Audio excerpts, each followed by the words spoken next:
In 1973, an Israeli soldier faced certain death on the battlefield. There was a huge explosion, and then immediately was huge silence. And I remember thinking to myself, now I'm in heaven. In the first century, Jewish rebels on this mountain faced the same impossible odds. But their heroic stand at יודפת ended in mass slaughter by Roman soldiers. Although 2,000 years separate them, and their fates were different, the mountain's ancient warriors and the modern-day soldier are connected. By 1998, the soldier had become a scientist and was drawn to יודפת.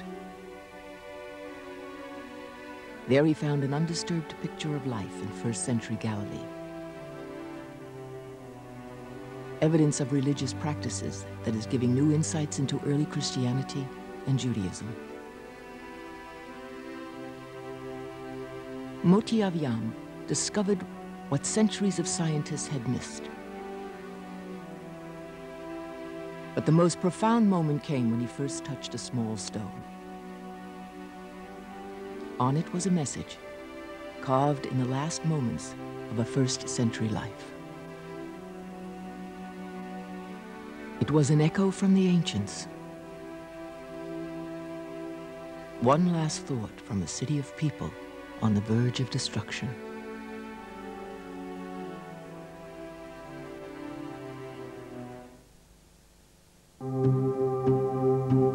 יודפת is at first glance an unremarkable hill, just a small mountain tucked among higher peaks in the Galilee, a northern region of the modern-day state of Israel.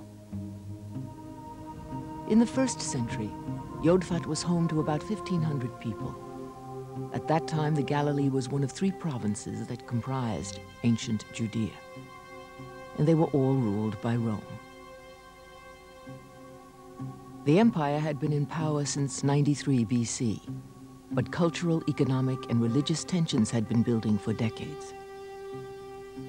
In 66 AD, the first Jewish revolt erupted, and the residents of יודפת joined in. The siege of Jotapata, the mountain's Greek name, was a centerpiece tale of a first-century book called Wars of the Jews.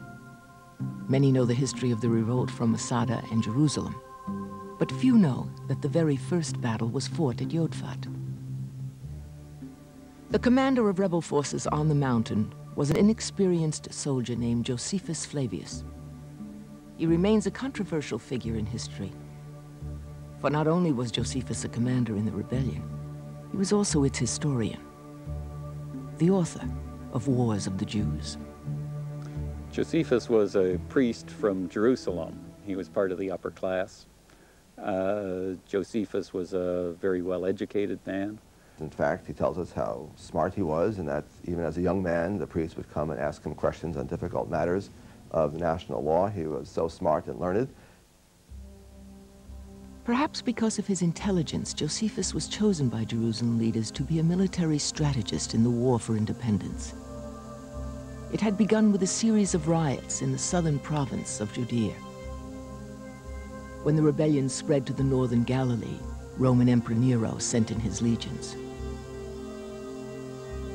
In the summer of 67, Rome's top general, Vespasian, landed in the port city of Acco. He planned a conquering advance that would begin with rebel strongholds in northern Galilee and end in the southern city of Jerusalem. While Vespasian was still gathering his legions, Josephus was in the Galilee mustering the rebel forces. His strategy was to build a wall of defenses to slow the Romans' march. He organized the physical fortification of 19 cities in the Galilee. But Josephus was not successful. In gaining the support, he needed to make the plan to work.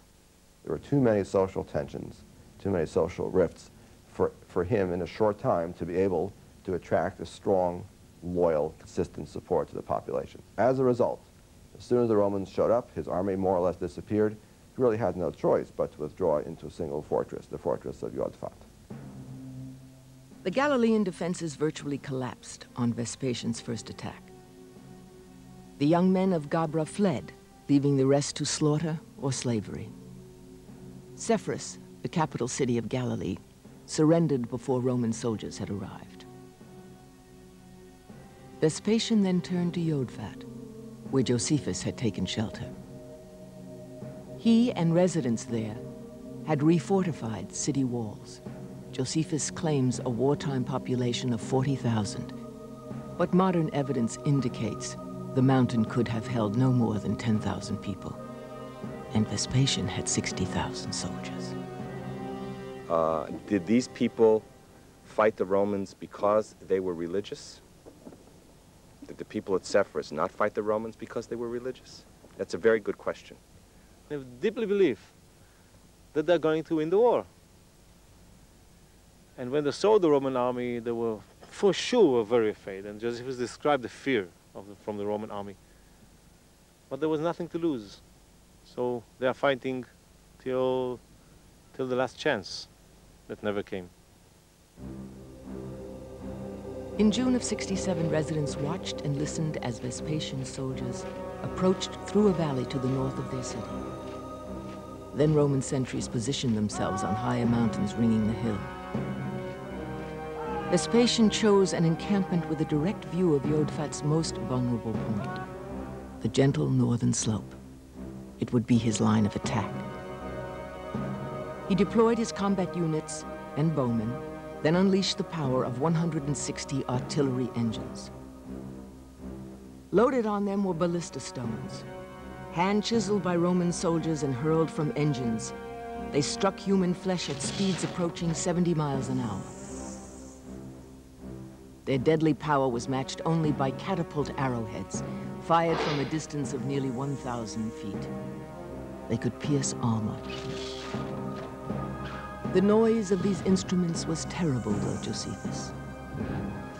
Of the same sort was the noise that the dead bodies made when they were dashed against the wall, which was echoed back at the same time by the cries of those that were slain, while the whole place of ground whereon they fought ran with blood.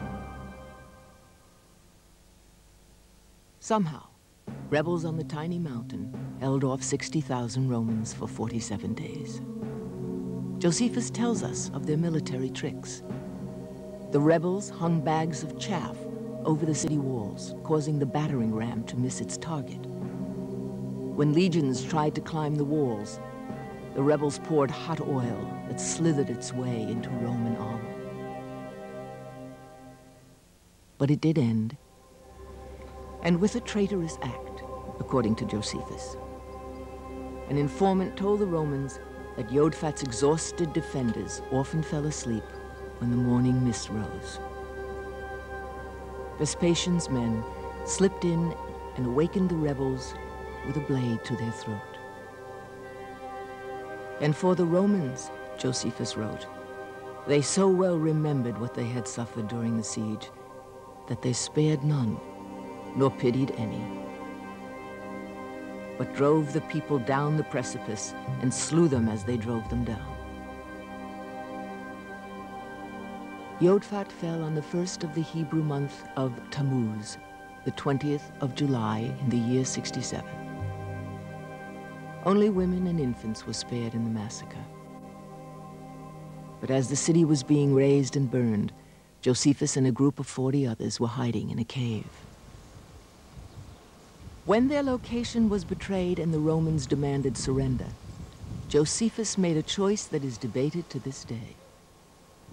In that story, the other 40 say, no, let's have the suicide pact. So Josephus then, and he almost tells us this in so many words, manipulates the mechanism by which they engage in their suicide pact, which involves killing each other rather than each one killing himself. And they draw straws or pick lots or whatever, and Josephus ends up being one of the last two, and he turns to the other guy and he says, okay, you know, they've killed themselves, now let's us walk out. And so they walk out and walk up the hill here to Vespasian, and when he meets Vespasian, and he's presented to him as the Jewish general, he looks Vespasian straight in the eye and he says, you know, someday you're going to be Roman emperor. And they become fast friends from that point, surprisingly. Josephus was one of just hundreds to survive the siege of יודפת. He accompanied the Romans to Jerusalem, serving as a negotiator and consort. He wrote Wars of the Jews years after the revolt. It was financed by Vespasian, who, just as Josephus predicted, had become emperor of Rome. Modern historians still question Josephus's actions. Was he a traitor or a realist? If he had chosen death, we would not have the only surviving eyewitness account of first-century Judea. His work is exaggerated and politically colored, but Josephus gives us details of critical events in history. They include the Roman destruction of the Jerusalem temple, an act that forever changed Judaism. I think that most people want to live. I think that's what Josephus was thinking when he was in the cave. Moti Aviam's connection to Josephus has been lifelong. In Israel, nearly every youth is given a copy of Wars of the Jews. It was a prized possession for Moti, whose passion for science and history was born in his early years. As a kid, I grew up with the stories. I read books, I read encyclopedias, I read history books, and one of them was Josephus' war against the Romans. And the יודפת is part of my growing stories. The siege of יודפת is a well-known story in Israel, but few would have a life experience with such unusual parallels. Moti's began when he was 19 years old. He was just into his second year as a tank commander when the 1973 Yom Kippur War broke out. It was history's fourth Arab-Israeli war, a surprise attack on the holiest day in the Jewish religion. It was Moti's first experience in battle, and similar to the people of יודפת, his forces were vastly outnumbered. At sunset on that first day, he was huddled with 24 other Israeli soldiers inside a cement bunker. Outside, sentries defended the outposts from advancing Syrian forces. As dawn broke, Israeli ammunition was dangerously low, and Moti volunteered to get more from nearby tanks. On the way, it was very early morning. On the way, I saw the two Israeli soldiers that were shooting to the Syrians. They heard us running, and they thought that we are Syrian soldiers. So one of them turned around, took his machine gun, and shot some bullets. The three of them hit me. One hit me in my knee, the other one broke my arm, and the third one hit me exactly in the center of my forehead. Made a hole in the helmet and fell in between. I was the first wounded in this small battle, and everyone took care of me. We continued to battle for another day and a half on this bunker without food and water. The Syrians attacked the bunker. We were out of ammunition. They shot their machine guns into the bunker and threw 2 or 3 grenades into the bunker. There was a huge explosion. It was someone is taking a heavy sledgehammer and banging in your chest. And then immediately was huge silence. I heard nothing, I felt nothing. I knew that I'm dead. Somehow none of the Israelis died in the blast, but all were wounded and losing blood. With grenades as their only ammunition, Moti and the other soldiers faced nearly the same dilemma Josephus had in the cave at יודפת.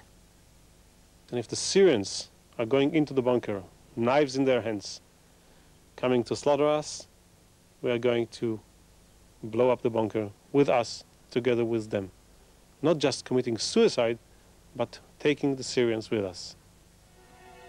They lay in the bunker for 40 hours, waiting for the Syrians to return. They had no food or water, and their radio calls for help went unanswered. On Monday noon, we heard vehicles climbing on the hill. We were sure that the Syrians are coming back to look for people that were survived here. They took the grenades, we took the safety pins out, and this time we kept them in the other hand. And then we heard someone shouting in Hebrew, "Are there Israeli soldiers here?" Moti Aviem's war lasted 3 days. He was airlifted out to a nearby hospital where he spent a month recovering. After military service, he pursued his life ambition to be an archaeologist. He earned a college degree and in 1977 was offered a job as an archaeologist and field study guide in the Galilee. Part of his new responsibilities was to explore the sites of the first Jewish revolt. After the first few days of my first visit in the Galilee, I realized this is the place I'm gonna live. This is the place I'm gonna spend my life in. And I had the feeling that it's like falling in love with a beautiful woman. And it was, some part of it was the history and archaeology that was almost untouched in Galilee. I came almost to a virgin land. And I immediately started to survey. I believe I know by foot 90% of the sites in Upper Galilee. Slowly I realized that יודפת is a little bit more interesting than the others. I couldn't say why at the beginning, but it was maybe the landscapes around here that are so beautiful and the shape of the hill. He wasn't the first to be interested in יודפת. 19th and 20th century surveyors agreed the mountain was the site of the battle described by Josephus. But none believed much, if any, of the ancient city still existed. An 1875 report noted יודfat's insignificant remains. A century later, an American survey cited יודfat's denuded crest, meaning the site was too eroded to have value.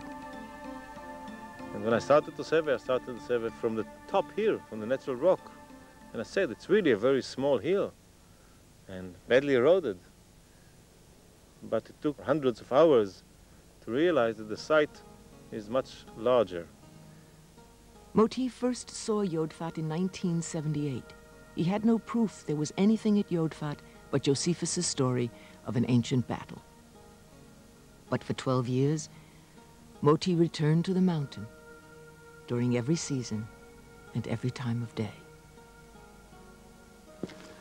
And being a field archaeologist, you have to know the land, and it's better if you know it by foot. And I think then, in a way, it's also a question that an archaeologist asks himself: how people lived, what were their feelings, why they were building their houses in such a way. Over the span of a decade, he and a survey team had found first-century pottery at יודפת and traced some lines of the city wall. The breakthrough came at another city conquered during the first Jewish revolt. The remains at Gamla showed him that people didn't just live on the mountain's crest. They also terraced their homes down the steep slopes. Moti returned to יודפת to look for the same evidence, and he found it. He saw definite outlines of residences on the mountain's sharply pitched eastern slopes. And after some more dozens of hours, I found some lines of the wall, meaning a substantial wall where you have no more houses out of it. This is the city wall. And we discovered that the city is much bigger than we thought. We thought it's only covered the Acropolis, the upper part of the hill. We discovered the walls surrounding the whole side, the lower city even. And it was exciting. It's a very, very big site. In 1990, Moti filed a report that justified a full-scale excavation. He had found the first-century city and artifacts that proved it was never resettled after its destruction in '67. There was more than a story of battle at יודפת. He had uncovered an undisturbed picture of first-century Jewish life in the Galilee. It is something the world has never seen. This site was was abandoned about 30 years after Jesus was crucified. This site is 10 kilometers, a few miles from Nazareth. This site is in a short distance from Cana. All of them sites that has to do with the history of Jesus himself, Jesus' family, and Jesus' movement. I don't believe there is a place on the face of this earth that is closer materially to the world of first century Judaism, which is the world out of which Jesus came, than יודפת is. And you sort of walk into the middle of their lives here, because there hasn't been layer and layer and layer and layer of construction. The site offered enormous potential. Its first century residents lived within a few miles of the life and ministry of Jesus of Nazareth. Any evidence of daily and religious life they find here will give the international community new understanding of Christianity and Judaism. It's in the mail. But Moti and the Israel Antiquities Authority recognized the need for added expertise. They joined forces with the University of Rochester in New York State. We're going to divide the tribes here. As educational director of the dig, Rochester religion scholar William Green would bring not only students, but specialists in the fields of architecture, history, and religion.